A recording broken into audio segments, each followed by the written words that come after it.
এই মুহূর্তের বড় খবর সেটা হচ্ছে বাংলাদেশ ইসকনকে নিয়ে একটা সিদ্ধান্ত নিয়েছে। সিদ্ধান্ত নেওয়ার আগে প্রেস কনফারেন্সে বাংলাদেশের তত্ত্বাবধায়ক সরকারের এক প্রতিনিধি, মহিলা প্রতিনিধি, তিনি কি বলেছেন আপনাদের শোনাবো।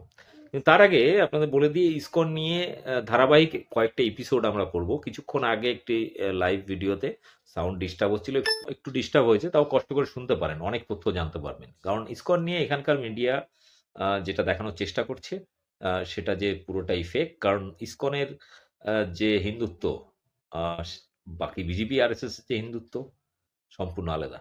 এবং সচরাচর ভারতবর্ষের যারা শঙ্করাচার্য যারা আছেন, অর্থাৎ হিন্দু ধর্মের টপ মোস্ট গুরু, তারা ইসকন সম্পর্কে কি বলেছেন সেগুলো আছে। এবং এছাড়াও বাংলাদেশের ইসকন সরকারিভাবে সাংবাদিক সম্মেলন করে রীতিমতো লিখিতভাবে এই চিন্ময় দাস মহারাজ সম্পর্কে কি বলেছেন। সরাসরি তারা বলেছেন এই ব্যক্তির সাথে আমাদের কোনো সম্পর্ক নেই। উল্টে আজকে প্রেস কনফারেন্স করে তত্ত্বাবধায়ক সরকারের মহিলা প্রতিনিধি কি বলছেন শুনুন, ব্যাপক শেয়ার করুন। আমার চ্যানেল বং নিউজ লাইভ এই সম্পর্কে বাংলাদেশ ইসকন বা এই যে ভারত বাংলাদেশের মধ্যে একটা বিজেপির উত্তেজনা তৈরি করা, গদি মিডিয়ার উত্তেজনা তৈরি করা, এই নিয়ে একদম সঠিক তথ্য জানতে গেলে চ্যানেলটা সাবস্ক্রাইব করে রাখুন। দেখুন কি বলছেন। বাফু স্পষ্ট করেছে, আমি আবার স্পষ্ট করে বলছি, কোন সংস্থা নিষিদ্ধ করার কোনো আলোচনা সরকারের মধ্যে হয়নি। দাবি অনেকেই উঠতে পারে, দাবির সপক্ষে মানুষ অনেক কর্মসূচিও দিতে পারে। ব্যক্তির অপরাধের সাথে সংস্থার অপরাধকে আমরা জড়িয়ে ফেলছি না। এখন একটা সুনির্দিষ্ট অভিযোগের ভিত্তিতে একজনকে গ্রেফতার করা হয়েছে, তার ব্যাপারে একটা আইনি প্রক্রিয়া চলছে। তিনি অভিযুক্ত হতেও পারেন, অভিযুক্ত নাও হতে পারেন, সেটা আদালত দেখবে।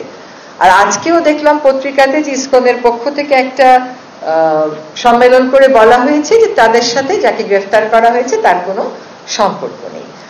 আর এটা হচ্ছে আপনার প্রথম প্রশ্নের উত্তর। দ্বিতীয় প্রশ্নের উত্তর হচ্ছে যে সংস্কার 6টা কমিশনকে সময় দেওয়া হয়েছে ডিসেম্বরের মধ্যে, এবং তাদের মধ্যে প্রায় মানে কেউ কেউ বলেছেন ডিসেম্বরের মধ্যেই দিবেন, কেউ কেউ বলেছেন 1-2 সপ্তাহ সময় বেশিও লাগতে পারে।